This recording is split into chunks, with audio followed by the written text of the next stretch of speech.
الكلمات المعبرة، لأنه قال للجزائر مباشرة: يا إما أن تحاربوني مباشرة وإما أن تتركوني في سلام. ومن هنا أقول أن في ذاكرة الجيش المغربي لن ينسى أبدا أن الجيش الجزائري أخذ تلك المبادرة المفاجئة وتوغل في الحدود المغربية وهاجم ثكنة عسكرية وسيطر عليها، وهاجم عليها بقوة كبيرة جدا تستطيع أن تدمرها كاملة، واستولوا آنذاك على الموقع.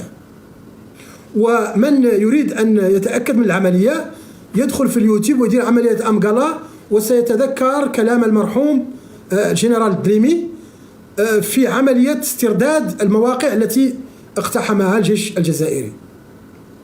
إذن من هذه الحادثة التاريخية يتضح أن البلدين هناك وجس وهناك نوع من يعني كلهم يخشى من أن يقوم الآخر بعملية مفاجئة ضده. ولذلك المملكة المغربية أخذت على محمل الجد كلام الرئيس الجزائري عندما قال: كنا على وشك حرب مع المملكة المغربية. أقول هذا الكلام وأنا متمعظ، وأقول هذا الكلام وأنا متأسف أن دولتين هكذا مثل الجزائر والمملكة المغربية في الحقيقة دولتين نحن نعتبر أنهما فيهما شعب يربطنا معه كثير من القواسم المشتركة التي لا يمكن حصرها. وحتى الجزائر والمغرب يجمع بينهم تاريخ، هؤلاء ذرية بعضها من بعض، هؤلاء إخوة مهما قال الناس، ومهما هناك المصاهرة الكبيرة بين الجزائريين والمغاربة. طبعا مروا بمراحل صعبة جدا وربما أحدثت شرخا اجتماعيا، لأن لا أحد ينسى مهما كان من حرب ومناوشات، ولكن لا أحد ينسى طرد 350 ألف مغربي بريء من المواطنين المغاربة في الجزائر، أو أقول من المواطنين في بعض الأحيان أصبحوا جزائريين من أصول مغربية. وفي عيد الأضحى، في أول يوم من عيد الأضحى، والشهادات موجودة، الشهادات موجودة يا أخوة الكرام، في الحقيقة كانت ردة فعل من المرحوم هواري بومدين الله يتجاوز عنه في غير محلها، لأن المغرب تصوروا معي، وهنا تفهموا أبعاد هذه الأزمة، أزمة الصحراء.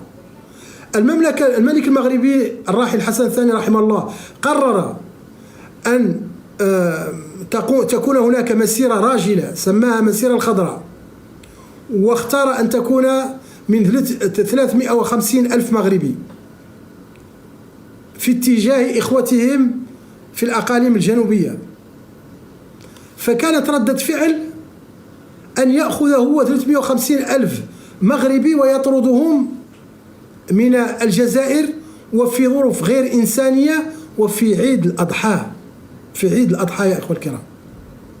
والله هذه الأمور يعني خاصة بين المسلمين.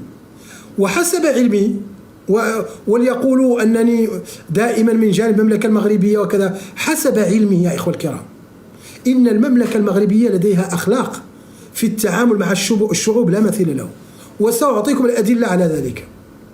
أنا أتحدى أن يقول لي أن المملكة المغربية أخذت قرار أن تستهدف مواطنين جملة وتفصيلا لأن عندها مشكلة سياسية مع حكومة معينة. وأنطلق من موريتانيا، لما كان التصعيد في أوجه في فترة المقدم محمد خلول الهيدالة مع المملكة المغربية باتفاقية 5 غشت، بالاعتراف بجبهة البوليساريو، الجمهورية العربية الصحراوية، بحتى منع الموريتاني من الذهاب إلى المملكة المغربية. أقول لكم شيء غريب جدا، أن في فترة الهيدالة ماذا فعل؟ أخذ جواز السفر الموريتاني وكتب فيه ممنوع الذهاب إلى، ممنوع للموريتانيين الذهاب إلى جنوب إفريقيا والمغرب. اللي ما يعرف من الموريتانيين والمغاربة أن في فترة المقدم محمد خلو الهيدالة أن الباسبور الموريتاني كان مسجل فيه دولتين محرم على الموريتانيين يقيسوهم، وهو جنوب إفريقيا والمغرب. وسأحاول أن أجد أرشيفا لذلك الباسبور المكتوب في هذا الكلام. ورغم ذلك أقول لكم شيء غريب، قطعت موريتانيا علاقتها مع المملكة المغربية، قطعت موريتانيا علاقتها مع المملكة المغربية. ماذا فعلت المملكة المغربية؟ أمر الملك الراحل المرحوم الحسن الثاني بأن تقام هيئة تدعى الهيئة المغربية الموريتانية للطلبة الموريتانيين.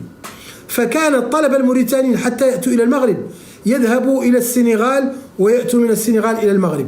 وكثير منهم الآن مسؤولين، كثير منهم مسؤولين موريتانيين الآن هم درسوا في تلك الفترة في المملكة المغربية من أطباء وإداريين ومهندسين.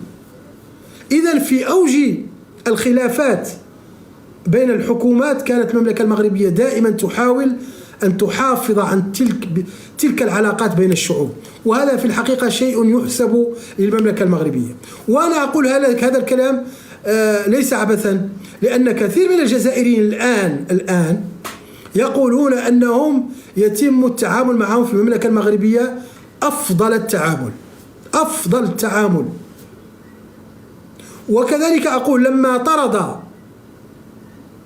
المرحوم هواري بومدين 350 ألف مغربي في أول يوم من عيد الأضحى بطريقة مهينة، تركوا أموالهم ومتاعهم وتم سياقتهم إلى الحدود، لم تكن هناك ردة فعل للمملكة المغربية بالمعاملة بالمثل. هذا أيضا في الحقيقة شيء مهم جدا أردنا أن نمر عليه. ومن ناحية يعني القتالية، إذن قلت لكم أن هناك بعض الحوادث يعني كانت قد وقعت.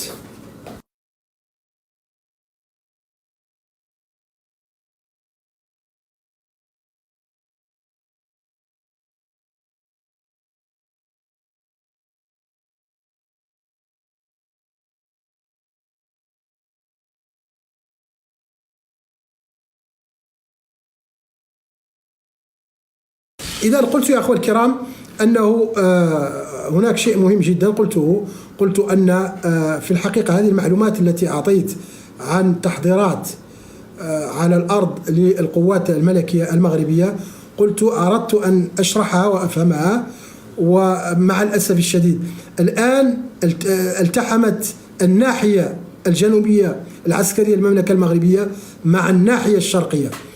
ما معنى ذلك؟ معنى أنه عندما تحول حدودك كناحية عسكرية فيعني ذلك أن كل البنى التحتية ستكون موجودة، من مطارات وقواعد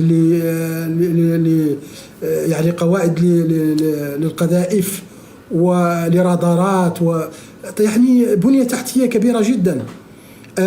الآن أقول أن بالنسبة بالناحية التكتيكية الحدود المغربية الموريتانية المغربية الجزائرية متشابكة ومتقاربة جدا، وهذا أمر خطير من الناحية العسكرية. يعني أنه من ناحية مثلا أقول من ناحية طلعة الطائرات، إذا طلعت أحد الطائرات الآن المتطورة من المغرب أو من الجزائر في غضون نصف ساعة أو 35 دقيقة أو أقل حتى، إذا طارت من الجزائر ستكون فوق الرباط والدار البيضاء، وإذا طارت أيضا من الدار البيضاء أو الرباط ستكون يعني في الجزائر بطريقة سريعة جدا. هذه الطائرات كما تعلم سريعة. إذن حتى على المستوى الأرض متقاربة جدا الحدود المغربية الجزائرية، لأن الأرض يعني ليست شاسعة وليست صحراوية كما مثلا عندما نتحدث عن صحراء مالي أو صحراء موريتانيا من الشمال.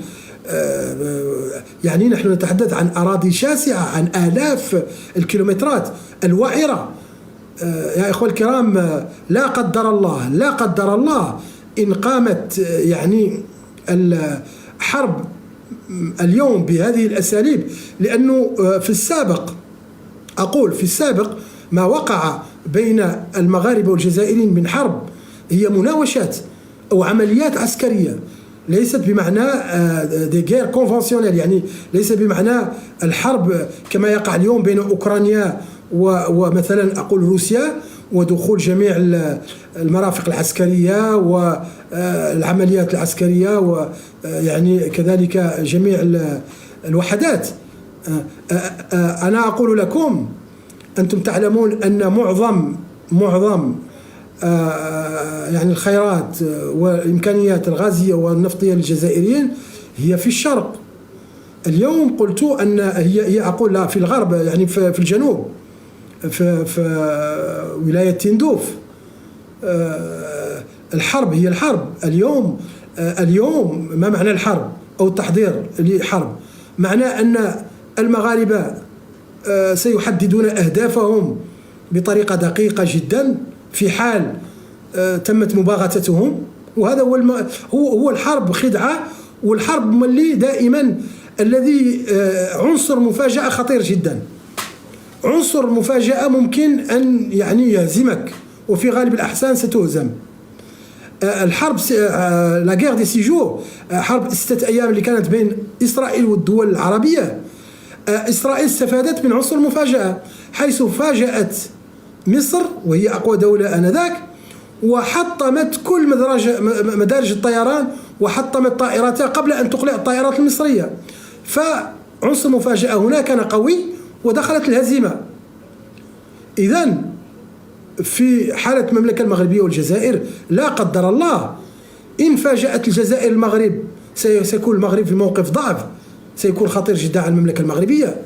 ولذلك الإجراءات، يعني اختراع أو خلق منطقة ناحية عسكرية شرقية للمملكة المغربية بحدودها مع الجزائر، هذا يعني أن المملكة المغربية أخذت جميع الإجراءات اللازمة خوفا من المفاجأة أو خشية المفاجأة.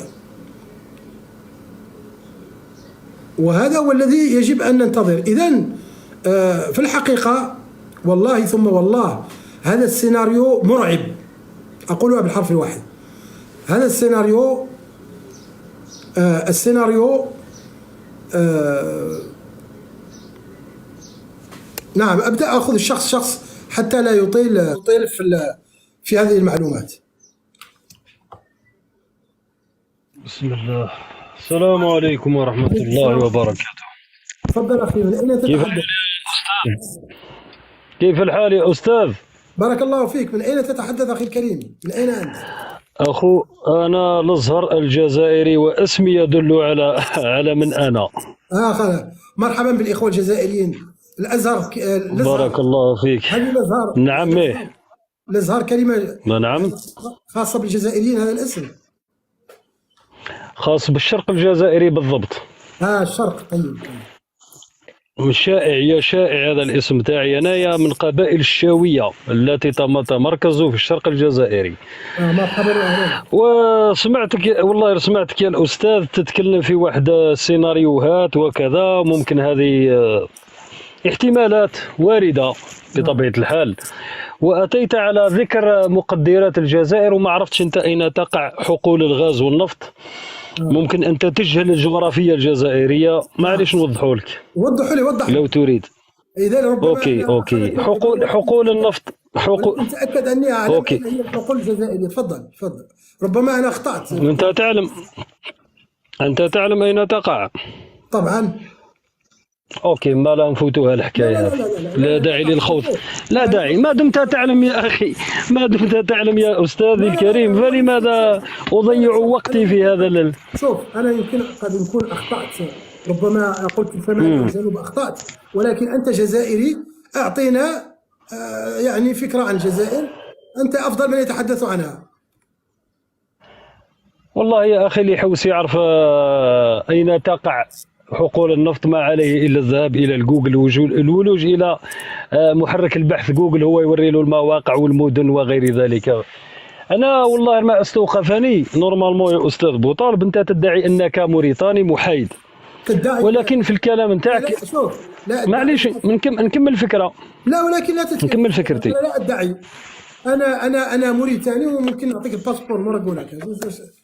لا وتشرفت بك يا سي أبي طالب، ولكن أنت اللغة العربية عندنا. معليش خلي. انت تقول تدعي. معليش لا ما خليتنيش نكمل الجملة تاعي. أنت موريتاني تدعي. لن اتركك تقول. ماشي مشكلة يا سيدي، وصحح أنت موريتاني تدعي. الله يبارك ما شاء الله وخيرت. أنت موريتاني تدعي وتدعي الحياد، ولكن نستشف من كلامك بأنك لست محايد. الحياد فاشل في الصراع المغربي الجزائري، ولكنك لا تلتزم الحياد أبدا. من قال لك أني محايد؟ الله يبارك. طيب عليك هكذا باش نعرفوا اسم لا بوزيسيون تاعك ونقدروا نتناقشوا معك. لا هو نفسي أنا حتى فقط. أنت منحاز للطرف المغربي. أنا لست محايد، وأعتقد شخصيا أن السياسة الجزائرية في المنطقة هي في غير مصلحة الشعوب، وهذا أقولها لك بالحرف الواحد. هذا رأيي منذ 1975. رأيك نحترموه. نعم تفضل. لا واصل هذا فقط. خليني نسمعك أستاذ. هذا رأيي حتى تكون باش تمشي على أسس صحيحة. أنت قلت أني محايد. أنا بودي أن نطرح عليك سؤال. لست محايد في ملف الصحة. معليش أنت. ولست محايد في سياسة الجزائر في المنطقة. هذه كل أمانة أقولها لك. أوكي. جميل. أنت سمعتك تتكلم على الإحصائيات، بعض الإحصائيات مديتها تاع أنه الزعيم الراحل هواري بومدين رحمة الله عليه قام بطرد 350 ألف مغربي ليلة العيد كما قلت أنت من سنة 1975، العيد الكبير كما نقول، عيد الأضحى. أوكي. ونفس الشيفر دائما، نفس الرقم 350 ألف مغربي قام بمسيرة خضراء. يعني هل هذا من الصدف؟ لا أو ماذا؟ إلى ماذا ترجع هذا الشيء؟ هذا الشيء أقول لك أن المسيرة الخضراء تسمونها أنتم بالمسيرة الكحلاء، ويعتبرها، وحتى ممكن أن نخرج لك بومدين يقول كيف يصف المسيرة الخضراء، يعني أنه الله يرحمه رأى في أن هذه المسيرة أنها يعني وصفها بأوصاف لا يمكن يعني أن تقول، وبالتالي هي في الحقيقة ضرته كثيرا، وردة فعل بين فاش ضرته مثلا لأنه فاش ضرته مثلا؟ شوف، لأنه هو في هذا الملف. هل خسرت الجزائر بعد المسيرة؟ هل خسرت بعضا من أراضيها مثلا حتى تضرني أنا؟ وأنتم الآن أنا أقول لك هل خسرنا شبرا واحد؟ يا أخي الكريم، أنا بكل أمانة كمتابع تفضل. أعتبركم أنكم تتصرفون في قضية الصحراء التي تدعى الصحراء الغربية كتصرفوا معها بحال أراضيكم. إلى اليوم واحد أصحاب اعترافه بالجمهورية العربية الصحراوية أو اعترف للمغرب بالصحراء، أنتم تهاجروه والله يا أخي أبي طالب، اسمح لي، هناك العديد من الدول الإفريقية جمدت الاعتراف نتاعها بالصحراء الغربية، ولكن تربطها دائما علاقات دبلوماسية بالجزائر. أنا أعطيك بعد من ذلك الإسبان. راجعوا لا سامحني، إسبانيا ليست ككل الدول. علاش؟ لأنها عندها مسؤولية تاريخية وأخلاقية، وبحكم أنها هي القوة المستعمرة الأولى للأراضي الصحراوية عندها مسؤولية. ليست لا ما عليناش بشويه نتناقشوا غير بالهدوء استاذ ابو طالب. هذه لا سو اخي الكريم، الجزائر لم تقطع علاقتها باسبانيا، ولكن يعني انت تعرف التصريحات وتعرف شنو وقع. الجزائر جمدت او علقت العلاقات، علاقات الصداقه وحسن الجوار. الجزائر تتصرف مع دوله أوروبية تجمعها مع، وهذا لا يهم لا المغربي ولا الموريتاني ولا أي كان، من أجل أرض لا ناقة لها ولا جمل. يا أستاذي الكريم يا أستاذي الكريم، لما تعلق الجزائر اتفاقية الصداقة وحسن الجوار مع دولة أوروبية، فهذا الأمر لا يهم لا المغرب ولا موريتان ولا أي كان. هذا قرار سيادي، أظن الأمر واضح. والسبب شنو هو السبب؟ قرار سيادي. السبب شنو؟ السبب تعدد الاسباب، كان عده اسباب. لا، السبب المباشر عده اسباب، لان اسبانيا بالدرجه الاولى لم تلتزم بدورها الحيادي والاخلاقي، وما التزمتش بمسؤولياتها الاخلاقيه والتاريخيه في القضيه الصحراويه. واش جابكم انتم؟ والقضيه الصحراويه معليش ونزيد نوضح لك.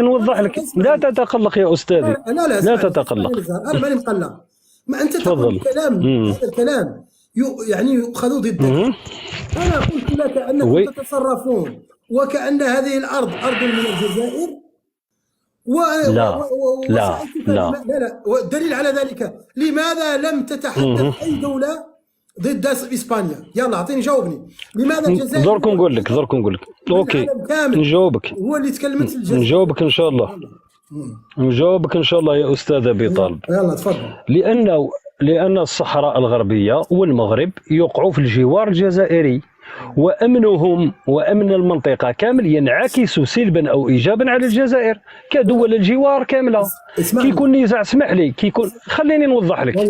كيكون نزاع مثلا في دوله النيجر صار فيها نزاع ممكن داخلي، انقلاب عسكري وكذا، الجزائر تتدخل بحكم ان النيجر هذه ما تتدخلش عسكريا وانما دخلت دبلوماسيا، لان امن الجزائر يهم امن النيجر الدوله الجاره النيجر يهم الجزائر من امن الجزائر، وكذلك تونس وكذلك ليبيا وكذلك موريتان وكذلك دول الجوار كامل، الامن نتاعهم من امن احنا.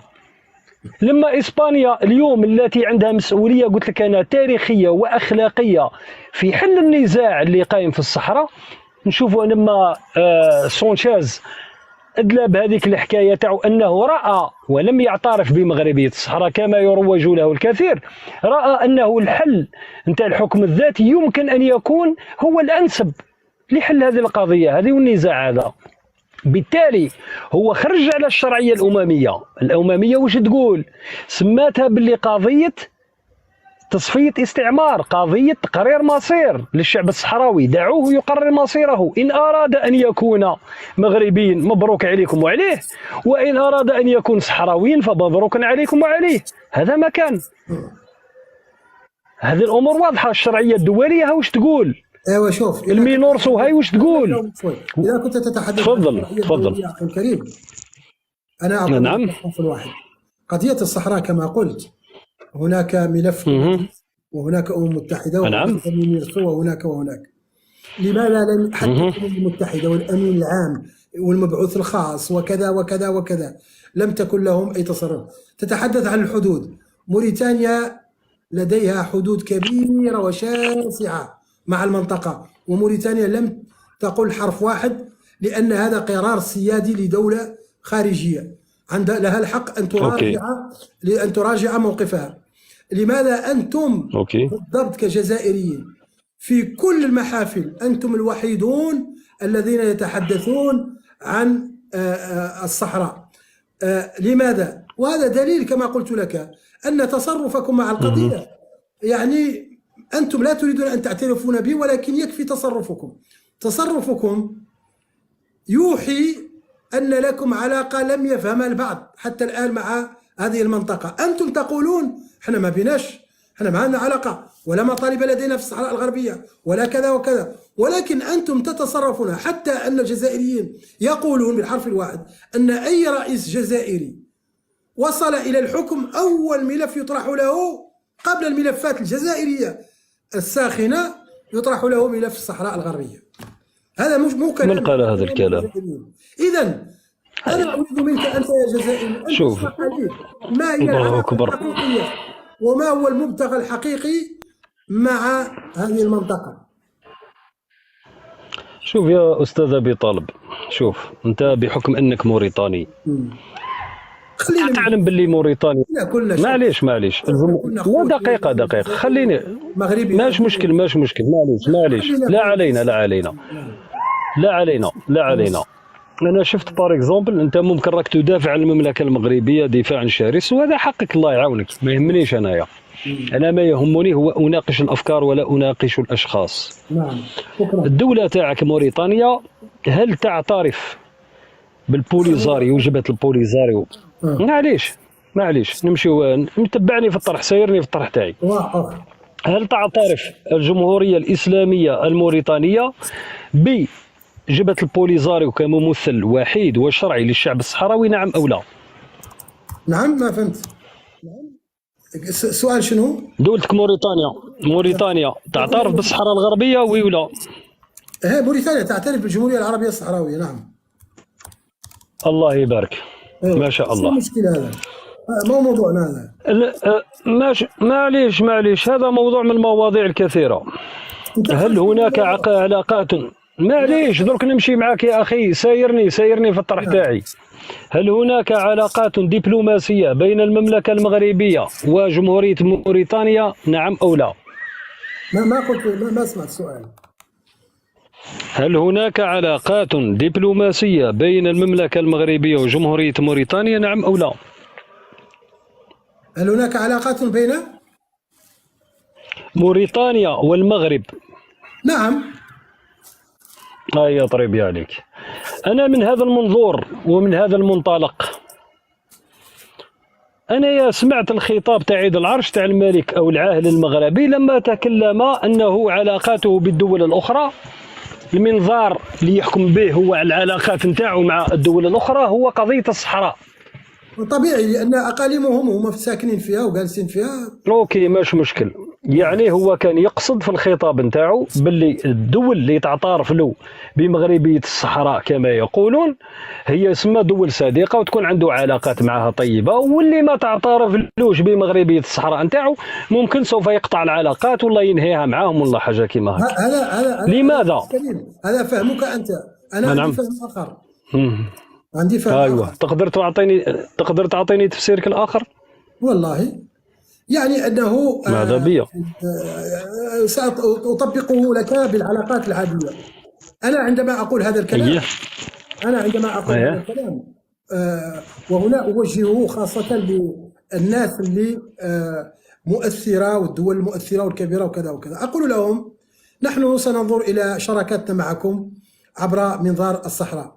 من كانت موقفه يعني سليم تجاهنا فنحن مستعدون أن نقيم معه شراكات استراتيجية إلى أبعد ما يمكن أن تتصور، وإذا كانت موقفه غير عادي ستكون علاقاتنا معه علاقات عادية التي تجمع بين الدول فقط. هذا هو الذي ألا ترى في هذا الكلام بأنه نوع من استخفاف بعقول المغاربة؟ لا لا لا لا ليس أخوة. أنت الذي لماذا؟ نشرح لك الفكرة، معليش ماش مشكل نشرح لك. شوف أنت كلاسيت العلاقات، أنت اللي فهمك للعلاقات هو إما أن تكون أو لا تكون. هذا ليست في العلاقات الدبلوماسية. العلاقات الدبلوماسية يعني تتدرج من شراكات دائمة، من شراكات استراتيجية. هناك شراكات اقتصادية بين موريتانيا والمغرب، كاين شراكات اقتصادية. غير اسمع، إذا علاقات طبيعية المملكة المغربية لن تقطع علاقاتها مع الدول مثلا اللي عندها موقف غير إيجابي ناحية ملف الصحراء. هذا سيكون إذا كان فهمك أن الملك يعني أنه سيقطع العلاقات مع كل الدول، هذا في الحقيقة تصرف ربما عندكم أنتم يمكن فهمه. نعطيك مثال لو سمحت لي أبي طالب، نعطيك مثال. العلاقات الدبلوماسية، لا معليش نعطيك مثال. المهم معليش نعطيك مثال لو سمحت، نعطيك مثال بسيط وممكن نخلي المكان تاعي الآخر بغى يتدخل. لما نحكيو على هذا المنظار اللي تتكلم عليه انت، لما راينا السيد ابراهيم غالي ذهب الى تونس في القمه اليابانيه الافريقيه واستقبله الرئيس قيس سعيد، المملكه اقامت الدنيا ولم تقعدها، سحبت السفير تاعها، رغم ان تونس لا تعترف بالصحراء الغربيه كدوله. بمجرد زياره للرئيس ابراهيم غالي اقامت المملكه الدنيا ولم تقعدها. وانت راك تعترف دولتك، تعترف. سامحني يا اخي نكمل الفكره تاعي، سامحني نكمل فكرتي. دولتك موريتانيا تعترف بالصحراء الغربيه وتعترف بالبوليزاريو، وشفنا عده مرات مسؤولين في جبهه البوليزاريو يمشيوا ويتم استقبالهم في موريتانيا استقبال رسمي. مؤخرا شفنا زياره ابراهيم غالي رفقه طاقمه الحكومي الى جمهوريه ايرلندا وما شفنا حتى ردة فعل من المملكه. لماذا هذا الخطاب المزدوج او الكيل بمكيالين لما تعلق الامر بجمهوريه تونس الشقيقه؟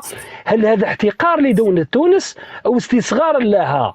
أنا نحوس نفهم لهنا لا لوجيك وين راهي، أين هو المنطق؟ نعطيك لا لوجيك، اسمع نعطيك لا لوجيك. تفضل تفضل تفضل. اولا الطريقه اللي شوف هذا كاع ما هو الموضوع، وانا هذه الترهات الدبلوماسيه مرات تقبلوا من هنا بان في صوره من هنا، هذا ما هو المهم. انا كنت اناقش موضوع انت كجزائري حولتني منه وكنا نناقشوا يعني موضوع. ما هو موضوعك؟ التسليح والسلاح، الدرون، نحكيو على الدرون. سأجيبك بسرعة ماذا وقع. أولا قلت أن المملكة أقامت الدنيا ولم تقعدها. بسيطة، المملكة سفرها للتشاور، هذا كل ما وقع من ناحية الدبلوماسية. ثانيا الذي وقع عندما تكون دولة مثل في المغرب العربي مثل تونس وتقوم ب ليس هناك اتحاد، الاتحاد المغاربي مجمد. المهم عندما تكون دولة مثل تونس تربطك بهذه العلاقات بالمملكة المغربية ويتطور موقفك. الذي وقع هو أن موقف التونسي تطور تجاه القضية، لأنه ما قام به قيس سعيد لم يسبق لأي مسؤول قبل منه أن قام به في تونس. وطبيعي وضح لي التطور، الله يجازيك. التطور هو وضح لي التطور أبي طالب. اسمع أخي الكريم، التطور هو البروتوكول والاستقبال الذي خصص لإبراهيم غالي، رغم أن تونس لا تعترف بالجمهورية العربية الصحراوية. ولكن تطور، شوف هي السياسة فيها البروتوكول وفيها كثير من الأمور. هذا كان تطورا في الموقف. فاستدعت المملكة، أقول لك حاجة، فاستدعت المملكة سفيرها. اسمع حق المملكة المغربية اليوم إذا رأت تغيرا في موقف دولة تجاهها أن تكون لها ردة فعل. لماذا؟ لأن هذه الأرض اليوم وهذه الأرض اليوم هي تحت سلطة وسيادة المملكة المغربية. أنتم بواقع الاحتلال، بواقع الاحتلال. اسمع أخي الكريم، أنت سميه الاحتلال، أنت سميه كجزائر احتلال. القضية يا أستاذ أبي طالب، القضية مدرجة في اللجنة الرابعة لتصفية الاستعمار. يا أخي الكريم اسمع أنت الكلام. تفضل. القرارات المتعلقة بالمنطقة والتي يصدرها المجلس الأمن، الهيئة الوحيدة المخولة بإصدار القرارات في الصحراء، لم يصف المغرب بالمحتل ولم يصف الأرض بالمحتلة، نقطة إلى السطر. خلونا نتخطاو شو مواضيع أخرى. أنا تبقى لي ترجعوا لي التاريخ وكذا وكذا. الموقف والقرارات التي بين أيدينا لا تصف، بل تصف الأرض على أنها أرض متنازع عليه. خلاص يعني خلونا نتقدموا. لا مش نتقدموا ماشي مشكل. دائما في 75 ما نتحركوا منها، ولا 74 ولا 73. نحن 2024. صحيح. كان البارح صغير. والقضية لا زالت تراوح مكانها. اسمع هي لو أن القضية لا زالت تراوح مكانها لما كان اليوم في المملكة المغربية يقام فيها في الداخل أكبر ميناء أطلسي في المنطقة كاملة. لم تراوح مكانها، أنت اللي نايم، أنت الذي لم تراوح مكان، يعني لم تتطور، فكرك باقي جالس في الملف. الأرض تغيرت والمعطيات تغيرت والدول التي تتحدث عنها تقيم مشارب على المملكة المغربية في المنطقة. والله يا أستاذ أبي طالب، ما بغيتوا تتطوروا، ماشي مشكل. أنا لما نرجع بك للموضوع. تفضل. هل تعلم أخي الكريم، أنت قلت أنني ما نعرف، بل يبدو إذا قلت لك حاسي الرمل والله حاسي مسعود ربما تعرف عن ماذا أتكلم. على بالي بيان بلادي. هل تعلم المسافة بين الحدود الشرقية للمغرب وحاسي مسعود وحاسي الرمل؟ قول لي أنت يا.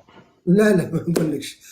أنا شوف هذه لقيتها فيك، غنجاوبك. هذه بيتي لك، غادي نجاوبك بنفس الطريقة. ادخل لجوجل. مش مشكل معليش. وما الهدف؟ معليش تكون معليش يا أخي. لا راني في السيارة حاليا وما عنديش كيف ندخل لجوجل. أيوة المهم ما عنديش يعني تليفون. معليش. الكلام اللي قلت لك تأكد منه عندما قلت أن أي حرب وان أيه. الذي اقول لك ان شفت المدافع. انت تقصد، انا فهمتك ابو طالب، انت تقصد باللي انه حقول الغاز والبترول في مرمى النيران المغربيه. أيوة. لو قامت حرب مثلا هكذا ما يحتاج. ماشي مشكل، على الحرب. ماشي مشكل. وهل تعلم ان الجزائر تحوز؟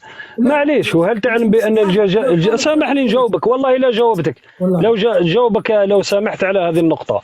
هل تعلم بان الجزائر، الجيش الجزائري يحوز على كما نقولوا احدث المضادات الدفاعيه الجويه، الاحدث تقريبا، النسخ تاع روسيا. وقت تعرفها المنظومات الدفاع، نحكي لك عن الاس 300 اس 350 واس 400 وبربي.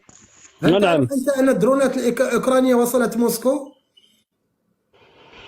والله يا اخويا انا شفت واحد الفيديو هكذا، ولكن هذاك مجرد بروباغوند وتلفيق انه قصر. سامحني يا اخي العزيز، يا اخي انت تعلم. ماشي مشكل، معليش، انا لا قدر الله. شوف انا اتحدث هذه دولتين. انا اتحدث هذه دولتين، هذا مش المغرب وهذه مش الجزائر. كنتحدث على منطقتين. الطريقه التي ماشي مشكل والخرائط التي امامي، ونعرف فينا هما حقول. شفت هذيك الفلاش في الشرق هو في حاسم سعود وحاسم رمل، نعرف فينا هما الحقول الجزائريه والغازيه. في الخريطه هذه ما يبانوش، ما كانش في الخريطه اللي راك حاطه، ما كان لا حاسم رمل لا حاسم سعود. لا اسمع، شتي هذيك الفلاش البيضاء، هذه الفلاش البيضاء هذه في اتجاه في اتجاه وين؟ في الاتجاه. انا اطلب منك أن شوف الى حسبت الحدود بين الحدود الى حسن رمل راهي تخلع، راه تلقاها مئات قليله من الكيلومترات. اذا انا اقول ان التضاريس بين هاتين المنطقتين، خليك من المغرب ومن الجزائر، بين هاتين الدولتين، ان التضاريس التي فيها توحي انه اذا قامت حرب أن كل منهما سيصل بسرعة إلى الأهداف الحساسة للآخر. هذا وصلت الفكرة الآن التي أريد أن أقول. قلت أن هذا النوع من المناطق وهذه الدول التي هي متقاربة جدا من ناحية المسافة، قلت أن في هذا النوع من التضاريس وهذا النوع من الدول إذا قامت حرب كل منها سيكون بإمكانه أن يصل بسرعة فائقة إلى الأهداف الحساسة للآخر. هذا يتوقف على زوج عوامل. يتوقف العالم. انت شوف انا اعطيتك بعض يعني الدراسات حول ما تتوفر عليه الجزائر من دفاعات وكذا وكذا، وبكل امانه الحمد لله عند في الجزائر في امكانيات في كذا وكذا، ولكن المغرب يعني يا تكنولوجيا. استاذ ابي طالب ماشي مشكل استاذ ابي طالب، انت الامور معليش المغرب نجاوب، معليش نتفاعل معك. يلا تفضل. شكرا جزيلا. شوف الامور هذه تاع الحروب وهذه الامور انت بعيدا كل البعد عليها، اسمح لي على كل حال، لست بعسكري ولا تفهم في هذه الامورات، ممكن انت تطرحها خارط. سامحني درك نعطيك انا ونقول لك، هي درك نعطيك درك نجاوبك يا اخي. انت اهملت، درك نعطيها لك انا. انت ركزت يا اخي يا استاذي الكريم، انت ركزت على حدود بريه فقط، انت ما ركزتش على المحيط. الجزائر اليوم عندها غواصات، الغواصات كيلو كلاس، روح تقرا عليها وثقف يا اخي، من احدث الغواصات كما نقولوا فيرتيف، كيفاش يقولوها، الشبحيه، الغواصات الشبحيه. يمكن للغواصات الجزائريه ان تطوق المملكه المغربيه من ناحيه المحيط والبحر المتوسط. المغرب لا يتوفر على غواصه واحده، غواصه واحده ما عندوش. احنا رانا عندنا اقل حاجه 8 غواصات. انا نقدر نفتح لك جبهه من المحيط، نفتح لك جبهه شرقيه من الحدود الشرقيه، ونفتح لك جبهه مقابله من الطرف الاخر من المحيط. هذه الامور لا جيت تحكي انت تكتيك ميليتير نحكي معاك. نقدر نزيد نفتح لك جبهه اخرى جنوبيه من جهه الصحراء اللي تقول عليها مغربيه، نفتح لك 3 جبهات. انا وحدي كجزائر نفتح عليك 3 جبهات، وانا لا انصح الطرف المغربي ان يتهور، باسكو في حالة ما اذا تهورت المملكه صدقني والله وتالله وبالله سوف تكون نهايه هذا النظام. نحن لسنا ضد الشعب، ولكن النظام الملكي هذا ستكون نهايته على يد الجزائر. لا يغرنك الدرون، لأنه الدرون هذا ماشي نارم اللي تتكل عليه في كل الأحوال. الدرون عنده دواه، كاين المضادات نتاعو، ما تكسرش راسك، وهي عبارة عن صواريخ تحمل على الأكتاف، صواريخ صغيرة تحمل على الأكتاف تقدر باش تطيح أي درون. طيب ممكن نجاوب؟ تكنولوجيا لازمك شوية. تفضل يا أخي العزيز، تفضل نسمعك.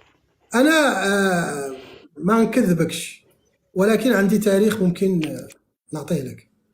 تفضل تفضل. أذكرك منه أنه منذ 1975، منذ أن ضم يا أخي قبيل قلت لي رانا في 2024، خلينا من 75 يا أستاذ. اسمعني تفضل تفضل تفضل. تتحدث، اسمعني، شو الفرق بيني وبينك؟ أنت كنت تتحدث تفضل. ما يمكن أن يقع، أنا سأحدثك عما وقع. احتمالات. وأنا سأحدثك عن ما وقع. حدثني عما وقع. ولترى ما يمكن أن يقع.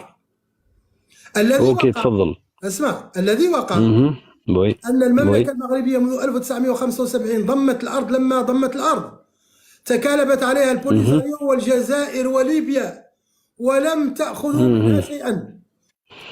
ومن كان يدعم المملكة في ال 75؟ اسمع من دعم المملكة في ال 75؟ لا كمل. لا اسمع أخي الكريم. تفضل يا أخي تفضل. عندنا وقائع. معليش، شكون اللي يدعم الحسن الثاني في استحواذه على الأراضي الصحراوية؟ كملنا، حكينا كلش، ما تحكيش نصف الحقيقة، احكي الحقيقة كاملة. من دعم أي جيش تدخل إلى جانب فرنسا؟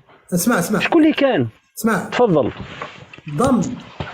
ضم الأقاليم الجنوبية ما دخلها ولا جندي أجنبي من جهة المغرب.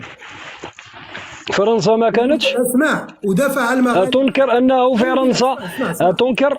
تفضل. اسمع، دافع المغاربة النفيس، سقطت طائراتهم، حصرت جنودهم. متى سقطت الطائرات وفي أي معركة؟ استني شوي لنعطيك شيء. تفضل. دليل. تفضل يا أستاذي تفضل، وخيرت بك. تفضل يا أستاذ تفضل. حكي لنا شويه على هنري كيسنجر. تعرف هذا والدور تاعو في المسيره؟ تعرف شكون هذا؟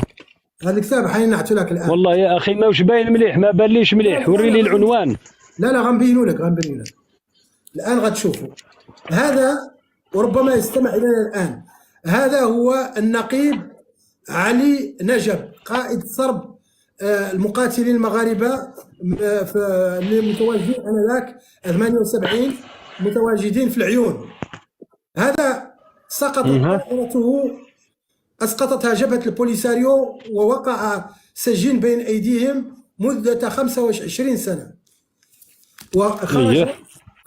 خرج وكتب كتابه، شوف كم قدو في الصور وفي كل ما عاشه، فهمتني؟ حتى عندما اتحدث لك عن المعلومات لا تقول لي كذا وكذا. وحتى انتم ومصدر وهل هذا السيد راح نطيقه ويكتب؟ لا معليش، اسمع، ماش مشكل. اسمع، يفتخرون بانهم اسقطوا الطائرات المغربيه والموريتانيه بستريلا السوفيتيه انذاك التي اقتنتها الجزائر لجبهه البوليساريو، واسقطوا كثير من الطائرات. والله يا ابي طالب لو سمحت لي نفتح قوس لو سمحت لي. نعم، نفتح قوس صغير. لما تقول انت معلومه صواريخ ستيريلا التي اقتنتها الجزائر، انا والله على بالك شويه راك تثير الحيره تاعي. هل انت عندك انا سامحني يا اخي العزيز، سامحني كمل الجمله تاعي. يلا لا تتسرع يا اخي العزيز. هل عندك انت اي دليل، وثيقه، حاجه هكذا تدل بان الجزائر هي اللي اقتنت هذه الصواريخ، ولا بتقتادها مثلا كوبا او ليبيا او ايران او سوريا؟ ما عندك انت حاجه دليل؟ لا يا اخي الكريم على كلامك هذا. اخي الكريم، اذا اخرجت لك دليل من قائد، من اخ قائد جبهه البوليساريو ماشي بعيد في 2023، البشير مصطفى السيد، على الاراضي الجزائريه. ماذا قال؟ في مؤتمر، اسمعني، في مؤتمر البوليساريو على الاراضي الجزائريه يقول: ساقول معلومه لاول مره، وهذا ممكن مشهور. قال: اننا ناتي بالاسلحه من كل مكان، من الجزائر، من يوغوسلافيا، من كما قلت أنت كوبا وكذا وكذا، إلا أن كل الذخيرة التي نستعمل لهذه الأسلحة توفرها لنا الجزائر. يلا طري بيان. كلام جميل، كلام جميل. والله ما دام كاينه هذه الشهاده، معليش ما دام كاينه هذه الشهاده اللي راك تقول عليها يا لا بغيت الآن تسمعونا. معليش انا نتيقك، انا ما كان لا تزيد تقولي نتيقك، لا انا نتيقك ماشي مشكل، اثق في كلامك من هذا المنطلق. بومدين رحمه الله وهو اول من بدا هذه الملف، ما خباش عليكم انتم نعم ما خباش نعم عليكم. اول من ما خباش عليكم. لا اول من نحن نسلح الجبهه اول من وسناتي قال يا اخي يا ابي طالب بومدين ليس هو اول من سلح جبهه البوليزاريو. نعم البوليزاريو لا كرياسيون تاعها اون 73 كانت على الاراضي الموريتانيه نورمالمون، ياك؟ احنا اللي عاوناهم، بارك الله فيك. وعلاش تشكلت، وعلاش ماش مشكل، ما زالت البوليزاريو حركه طبيعيه وتعمل تحت جناح موريتانيا وبتنسيق مع موريتانيا، وبعد ذلك اختطفتموها انتم وجعلتوا لها يد. كيف نختطفها يا اخي؟ كيف نختطفها؟ كيفاش نختطفوا؟ انا هذا والله المصطلحات هذه يا سيدي الكريم، والله على بالك راك ساعه دير لي كيف نختطف؟ حنا حركه مسلحه نختطفوها حنا، كيفاش؟ فهمني كيفاش نختطفوها. نعم خليني نقول لك واحد الفكره ونعطيك شهاده. معليش نعطيك فكره ونعطيك شهاده تقدر تولي ليها درك في اليوتيوب تكتبها وتسمع السيد واش قال في 73 نهايه 72 بعد تشكل هذه الجبهه، جبهه البوليزاريو، والتي كان الهدف من تشكلها والله انشائها هو محاربه المحتل الاسباني. انشئت لمحاربه المحتل الاسباني الذي كان يحتل الاراضي الصحراويه. نعطيك شهادة واحد السيد يسميه عبد السلام جلود، ممكن تعرفوا. هذه قضية ما يقول لك مشيت للمغرب وقال لي زيدني زي كذا، هذا ممكن هذه شهادة، لا ليست شهادة. شوف هذه المغاربة يسمى انت هنا لا نستشهد بكلام السيد وزير الخارجية الليبي انذاك، لا نستشهد بكلامه. تفضل. اسمع، الملك الحسن الثاني عندما اتاه جلود واش المغرب يدير فيدراليه واتفاقيه مع الليبيين او حتى يحرر معهم الارض، فوجد طريقه لبقه لان يتخلص من ضيفه وقال له لا عندي مشاكل في المغرب، وهذه كانت طريقه للتخلص من الليبيين بدون ان يقول لهم سيروا بحالكم انتم ماني معدل معاكم.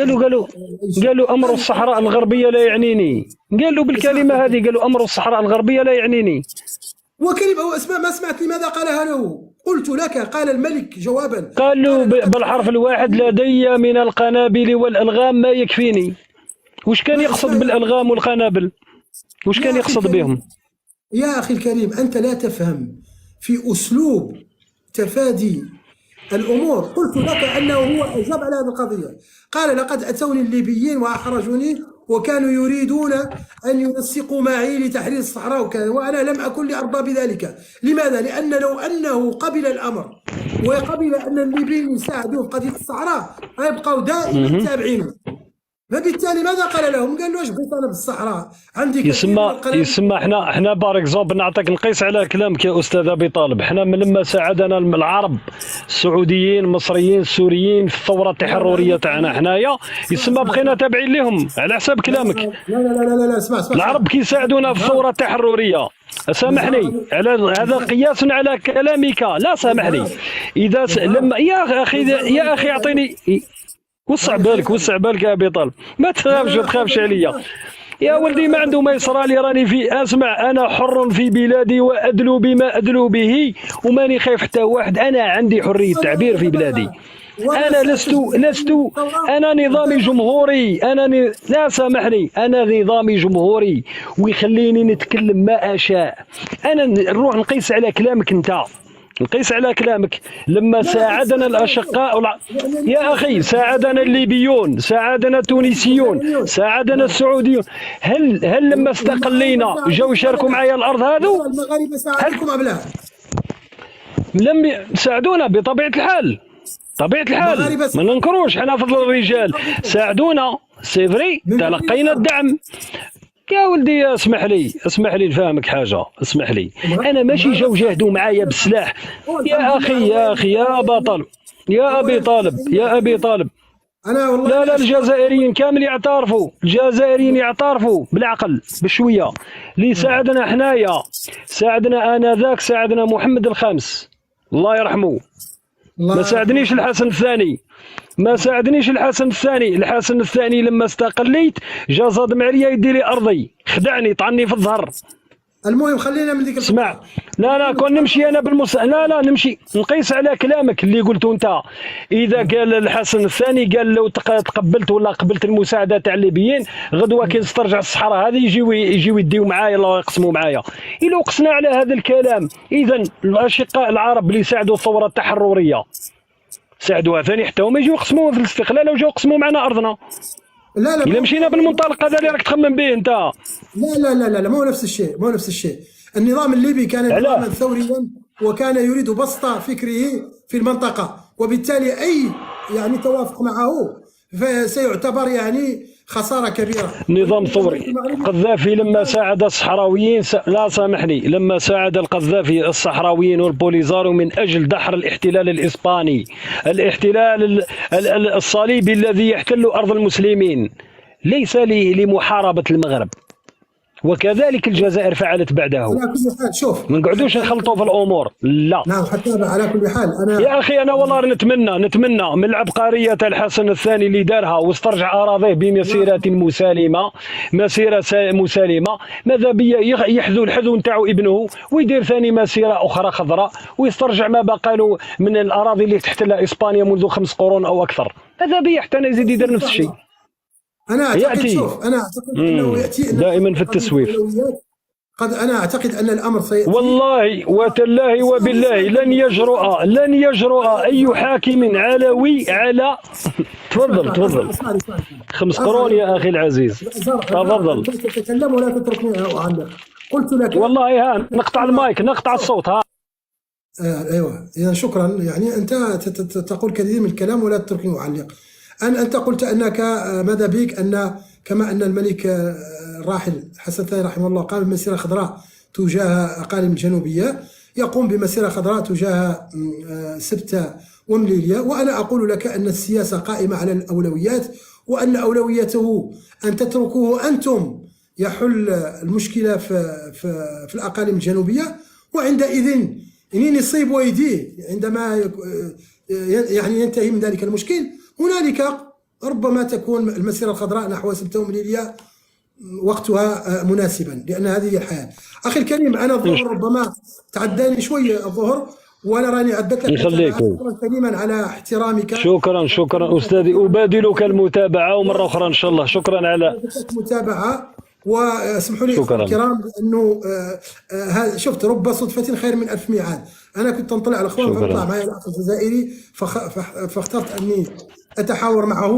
وقت الصلاة تعدى شوي، وأشكرك كذلك على نوع من على الأقل التجرد، لأن كونك قلت لي أن ساعدونا في الاستقلال، وهذا هو اللي قرأنا في التاريخ، أن الثورة الجزائرية هي ثورتنا كلنا، وإحنا قرأنا في التاريخ. ولكن للأسف الشديد هناك الكثير، الجزائر هي الأخيرة استقلت، الدول كلها استقلت بما فيها موريتانيا هذه استقلت 2 سنين قبل الجزائر، وبالتالي بقيت الجزائر، فحملنا كلنا ذلك إحساس تجاه الإخوة والشعب الجزائري.